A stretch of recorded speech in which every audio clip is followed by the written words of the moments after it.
Bonjour à toutes et à tous, ravi de vous retrouver sur le plateau d'APE, Agir pour l'environnement, la seule émission sur l'ensemble de l'océan Indien entièrement consacrée à l'environnement et ce, toutes les semaines. Aujourd'hui, on va aborder un sujet extrêmement important puisqu'il s'agit de nos eaux usées, celles que l'on renvoie dans la nature au quotidien. Et donc, c'est une source de pollution dans les sols et dans le lagon. La solution, on la connaît, le raccordement à l'assainissement. Agir pour l'environnement, moi j'y crois. Tout de suite, le sommaire de notre émission.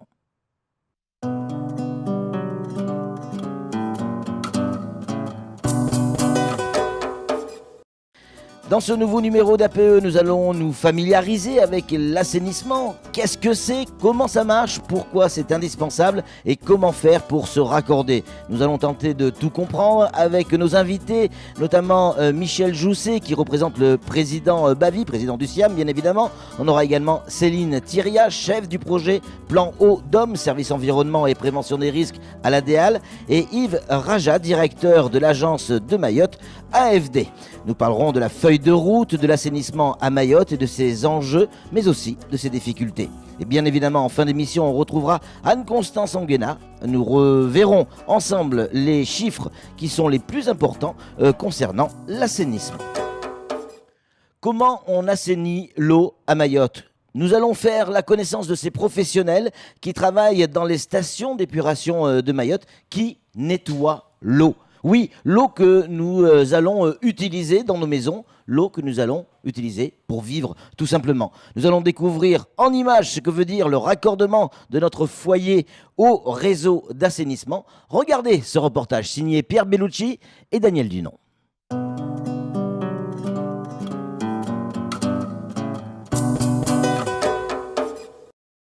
À Mayotte, le traitement des eaux usées représente un défi majeur. L'assainissement se fait de manière individuelle ou collective. Dans ce dernier cas, les eaux usées sont collectées, acheminées puis traitées par le service public d'assainissement. Depuis 2001, cet assainissement collectif se développe sur le territoire. Cependant, les raccordements se font uniquement sur demande et les frais sont à la charge des propriétaires, d'où le taux très faible de foyers raccordés sur le territoire. Environ 70% de la superficie habitée de Mayotte en assainissement collectif. Le reste en assainissement non collectif. Et dans cette partie du territoire qui dispose d'un réseau d'assainissement collectif, on va dire, très rapidement, on va dire 40% sont réellement raccordés. C'est-à-dire 40% on rejette les effluents dans le réseau d'assainissement. Azote, phosphore, ammoniac, germes fécaux. Si elles ne sont pas traitées, les eaux usées représentent une menace pour l'environnement. Plusieurs stations d'épuration se chargent ainsi de la dépollution afin de limiter les risques sanitaires et les atteintes à l'environnement. C'est ça qu'il faut éviter. Éviter que les eaux usées aillent dans les milieux récepteurs, milieux naturels, sans qu'ils soient traités. L'objectif, c'est la protection de l'environnement. Donc le milieu récepteur, il peut être le lagon, il peut être des rivières.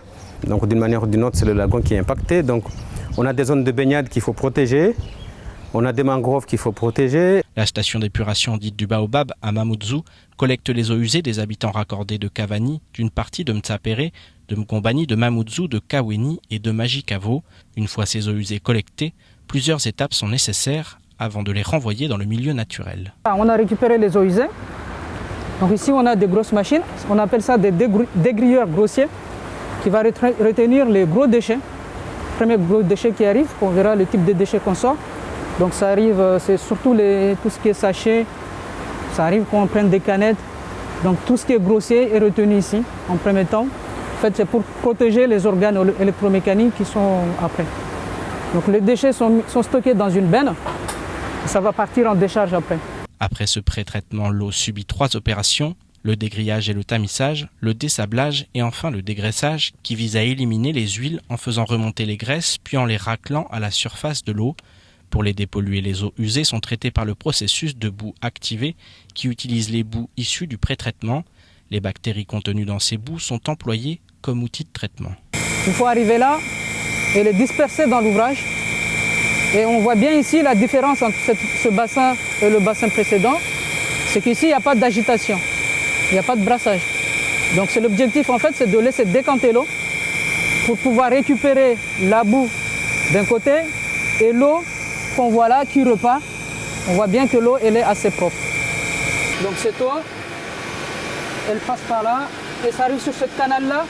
Elle est stockée dans cet ouvrage-là pour être envoyée au niveau du lagon.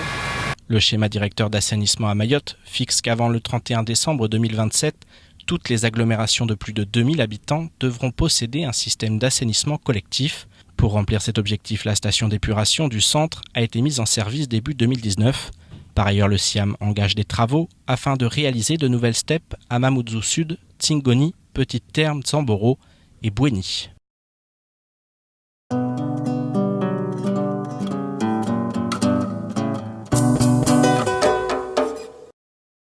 Merci à Pierre Vellucci pour ce superbe reportage. Michel Jousset qui est avec nous, mais il n'y a pas que Michel Jousset qui représente le président Bavie du SIAM. Michel, bonjour. Bonjour Patrick. On a également Yves Raja qui est avec nous, qui représente l'AFD. Yves, bonjour. Bonjour Patrick. Et Céline Thieria pour l'ADEAL. Céline, bonjour. Bonjour. On va commencer tout de suite avec Michel Jousset. Ça veut dire quoi, assainir les eaux usées? Alors, assainir les eaux usées, ça veut dire les dépolluer. Vous savez que nous recevons donc l'eau potable. Ça fait toujours peur. Dépolluer, ça veut dire qu'elles ont été polluées et on va les consommer. Non, ces eaux. On ne va pas les consommer. Ouais. Donc elles ont été polluées par l'être humain, par nos usages domestiques. Donc, et à partir de l'eau potable qu'on reçoit au robinet, donc on la pollue par les usages ménagers, la cuisine, les toilettes, etc. Et donc avant de la rejeter dans le milieu naturel, il faut la dépolluer. Donc il faut la dépolluer, donc il faut l'assainir de manière à rendre au milieu naturel une eau capable donc de continuer une vie aquatique qu'on désire à Mayotte. Bien sûr. On aime à Mayotte pour protéger notre lagon. Donc quand elle est polluée, salie on va dire par l'homme, elle est redonnée à la nature. Qu'est-ce qui se passe si on n'assainit pas ces eaux usées ? Alors, si elles ne sont pas assainies, donc on va polluer l'environnement, on va donc développer donc des maladies hydriques, on va avoir une santé, je dirais, donc beaucoup plus fragile. Il faut, ne serait-ce que pour le milieu autour de soi, c'est quand même beaucoup plus important de vivre dans un milieu, je dirais. Évidemment. Donc, il faut impérativement donc les dépolluer parce qu'on va tout asphyxier. Donc, les effluents domestiques, ce sont des effluents septiques, donc qui manquent d'oxygène et qui vont asphyxier donc toute la vie aquatique, qui vont asphyxier tous les milieux et qui donc sont pas du tout conseillés, quoi. Il faut les dépolluer impérativement. Céline Thieria, donc de l'ADEAL, que signifie assainissement collectif et assainissement non collectif, donc peut-être individuel ? Oui, c'est exactement ça. En fait, c'est les deux façons de traiter, de prendre en charge les eaux usées des particuliers. Donc, la première façon, la plus connue, c'est l'assainissement collectif. Donc, on va récupérer l'ensemble des eaux d'un groupe de maisons et ensuite les collecter et elles vont aller jusqu'à une station de traitement mutualisée pour l'ensemble de ces maisons, de ce village ou de cette agglomération. Et puis, l'assainissement non collectif ou individuel, c'est les eaux usées d'une maison qui sont traitées sur la parcelle.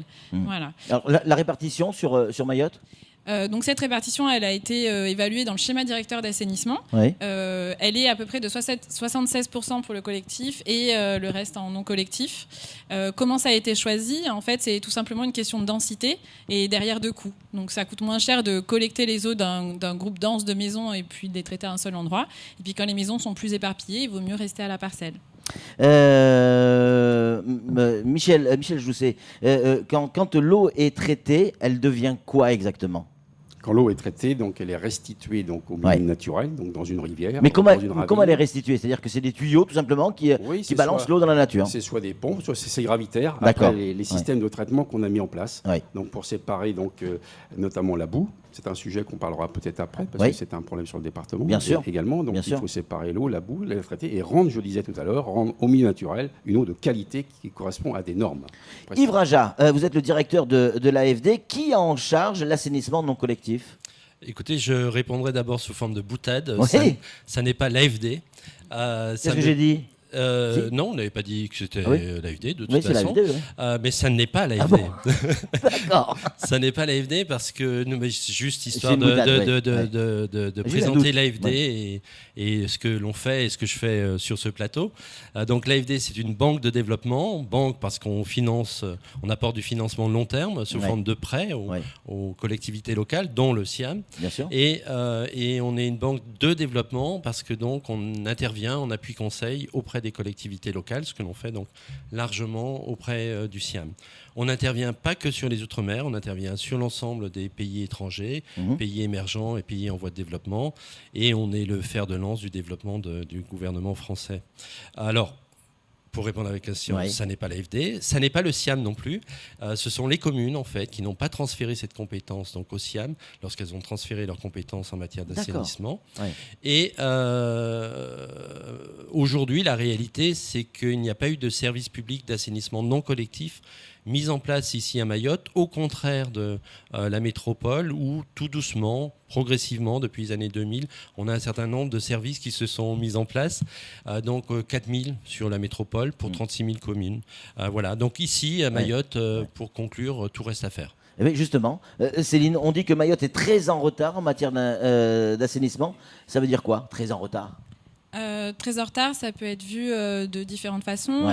Tout d'abord par rapport aux réglementations européennes qui s'appliquent à Mayotte et qui imposent à Mayotte de traiter les eaux des agglomérations de plus de 10 000 habitants avant 2020 et celles entre 2000 et 10 000 habitants avant 2027. Pour information, les agglomérations qui restent à traiter de plus de 10 000 à Mayotte sont Koungou, Petite-Terre et Tsingoni. Donc il y a encore du travail d'ici 2020. Et puis on peut aussi le voir dans un deuxième aspect, c'est le schéma directeur d'assainissement dont j'ai parlé tout à l'heure, qui a estimé le montant total des investissements nécessaires pour faire les travaux sur les 76% du territoire en collectif dont j'ai parlé. Ce montant est estimé à 700 millions d'euros. Donc on voit que le chemin est encore long. Et on va avoir besoin de financeurs et de financiers là sur le coup. Clairement, qu'est-ce que le plan Eau-DOM ? Ça veut dire quoi ? Alors, le plan Eau-DOM... EAU, hein, pas O-H-A-U-T. EAU, oui. Donc, c'est un plan national qui a été initié par différents ministères, celui de l'Outre-mer, de la Santé et de l'Environnement, et qui va se décliner sur l'ensemble des DOM. Et donc, à Mayotte, il s'est traduit par la signature d'un contrat de progrès entre le SIAM, la préfecture et l'ensemble des acteurs de l'eau, et aussi, bien évidemment, les financeurs, dont l'AFD. Donc, ce contrat a été signé en juillet dernier. Il concerne l'eau potable et l'assainissement pour un montant total de 140 millions d'euros. Et puis, pour l'assainissement, 70 millions d'euros pour les 3 prochaines années.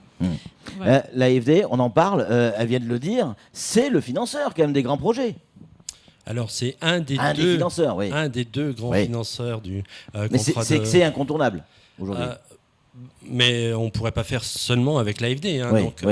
Les 140 millions d'euros, c'est beaucoup d'argent. C'est avant tout de la subvention. C'est 82 millions d'euros de subvention, 100% pour le secteur de l'assainissement, environ 40% pour le secteur de l'eau potable. Et le reste, c'est du prêt apporté par la Caisse des dépôts et consignations. Et l'AFD, on intervient en partenaire. Les subventions, c'est globalement 4 sources de financement. Le contrat plan État-région, l'Europe, la solidarité interbassin au travers de l'Agence française de la biodiversité, et puis le Fonds exceptionnel d'investissement. Michel Jousset, quel est le programme de travaux inscrit dans ce contrat de plan ? Alors, nous avons donc des gros projets, notamment de construction d'unités de traitement, de l'assainissement. Notamment, nous sommes en train de faire la station du centre, qui regroupe 3 communes, Sada notamment, et Chiconi, et puis Ouangani. Donc ça, c'est un projet qui va se terminer, je pense, au courant de l'année, là, au mois de septembre-octobre. Donc ensuite, nous avons le projet de la station de Tsingoni qui va donc se mettre en place, je dirais, à la fin de l'année, là, très probablement, en fonction des financements qu'on recevra.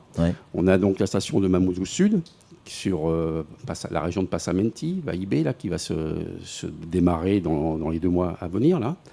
Donc, et ensuite, nous avons la station de Petite-Terre, qui est dans nos cartons, là, donc qui sont sortis des cartons. Ça en fait des projets, là. En examen, tout à fait. Donc, comme le disait Mme Thiriard tout à l'heure, donc ça représente 78 millions, 80 millions d'euros là pour l'assainissement. Donc, on a du grain à moudre, comme on dit. On était plus à 700 millions. Non, je parle pour le contrat de progrès. Attention, on est à 700 millions pour l'ensemble de l'assainissement sur toute l'île. Et là, on parle bien des 3 années qui viennent, puisqu'on ne peut pas non plus... D'accord. Là encore, sur le programme qui vient d'être évoqué par Michel Jousset, on retrouve l'AFD. C'est vous qui financez, en partie. Aux côtés des autres bailleurs de fonds qui interviennent donc en subvention. Donc on apporte du financement long terme, aux côtés encore une fois de la CDC. Peut-être ce que je pourrais rajouter, en fait, c'est pas comme sur bien des sujets ici à Mayotte, c'est pas l'argent qui manque, hein. C'est la capacité à le mettre en œuvre. D'où ce contrat de progrès qui consiste à mettre tout le monde autour de la table, améliorer la coordination de tous les acteurs et de sortir un programme cohérent en renforçant les capacités d'intervention du SIAM. Ouais. Et ce que je voudrais dire également, c'est, alors il y a de la ressource humaine derrière, et il y a également de la trésor. Et donc dans ce que fait l'AFD, en plus du financement long terme, c'est du préfinancement de subventions européennes et d'État, de manière à ce que le SIAM puisse payer les entreprises dans l'attente de la redescente des subventions de l'État et de l'Europe. L'AFD apporte aussi du soutien en ingénierie, ça veut dire quoi ? Alors, effectivement, c'est le deuxième pilier de notre intervention. Au-delà des financements, c'est donc de l'appui conseil. Ça consiste à donc financer un dispositif d'assistance technique au sein du SIAM pour relever le défi dont on vient de parler, à savoir 140 millions d'euros sur 3 ans. 140 millions d'euros sur 3 ans, ça veut dire quoi ? Ça veut dire faire 2 fois plus que ce que le SIAM faisait jusqu'à présent. Donc il s'agit de renforcer ses équipes, ses compétences, ses savoir-faire. C'est quoi ce dispositif ? C'est un financier, et ce sont 3 ingénieurs mis à la disposition du SIAM pour une durée de 24 mois. Et à côté de cela, donc, il y a des appuis court terme pour des études spécifiques, renforcer les recettes du SIAM. Je pense à l'étude sur le raccordement, je pense à un certain nombre d'études. D'accord. C'est quelque chose de très innovant pour l'AFD, pour au moins 2 raisons. À savoir que c'est la première fois qu'on intervient sur l'outre-mer en subvention. L'AFD n'intervient sur l'outre-mer qu'en prêt. Donc c'est grâce donc, au financement donc, du ministère de l'Outre-mer qui, au lieu de mobiliser ses subventions, enfin ses contributions à venir bonifier nos prêts, les a carrément mobilisés pour apporter de la subvention.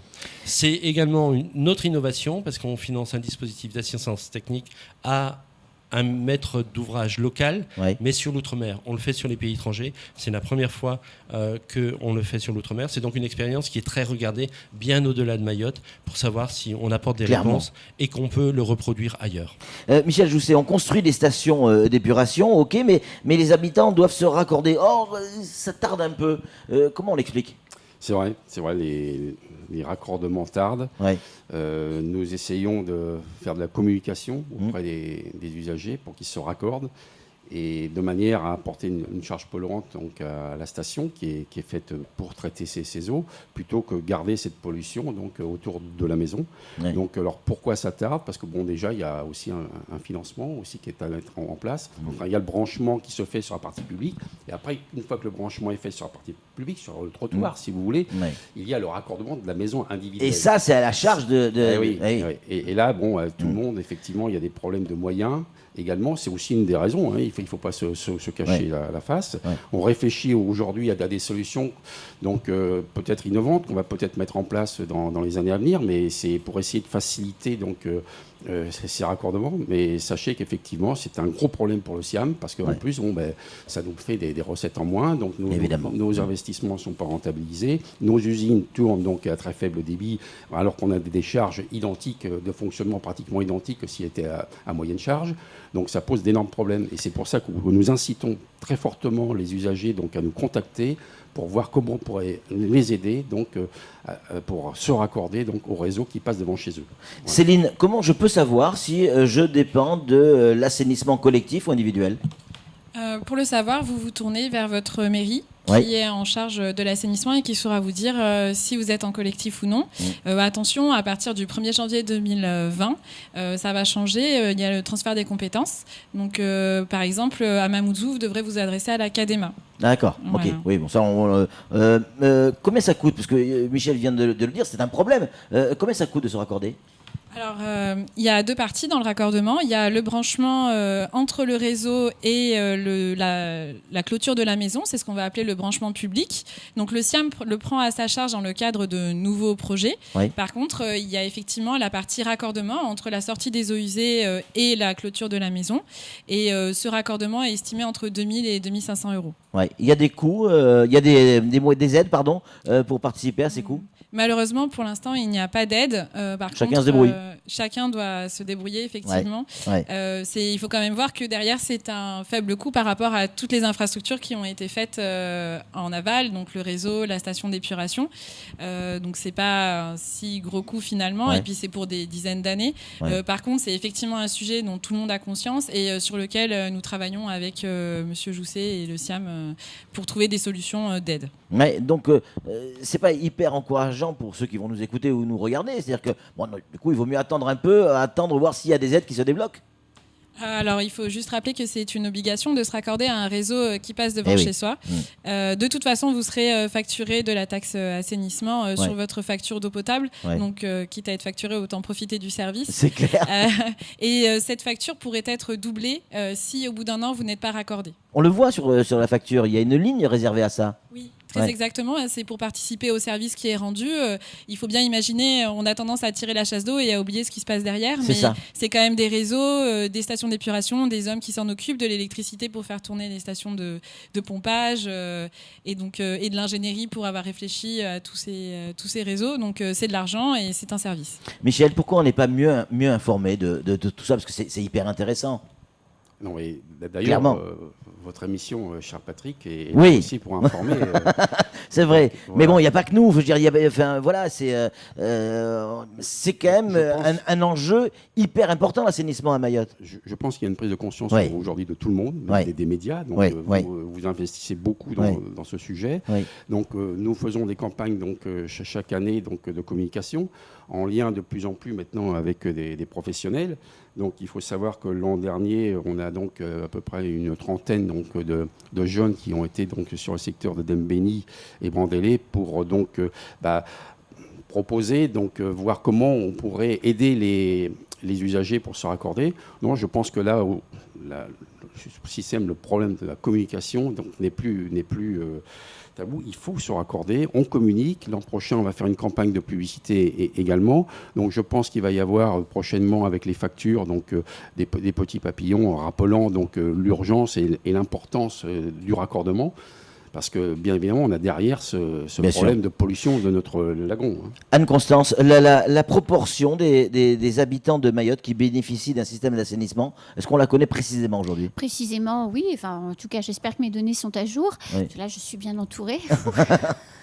Donc 18% des habitants disposent d'un système d'assainissement, alors que 37% de la population pourrait en bénéficier. Donc il y a une perdition en ligne. De la même manière, la station du Baobab est à peu près 40% de sa charge. Ça veut dire qu'elle a été construite pour accueillir plus d'eau usée. Idem pour celle de Dembéni qui est à peu près à 30% de sa charge.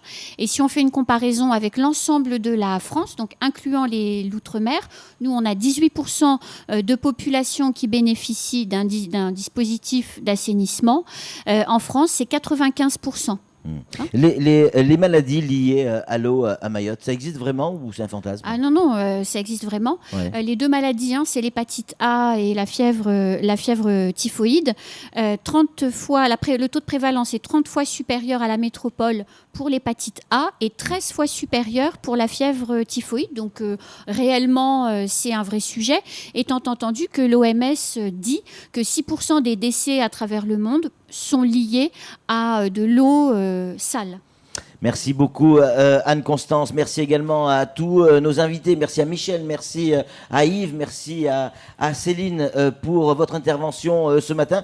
Clairement, se raccorder à l'assainissement, collectif ou non, c'est un geste éco-citoyen, tout le monde est d'accord là-dessus? Oui. Ouais.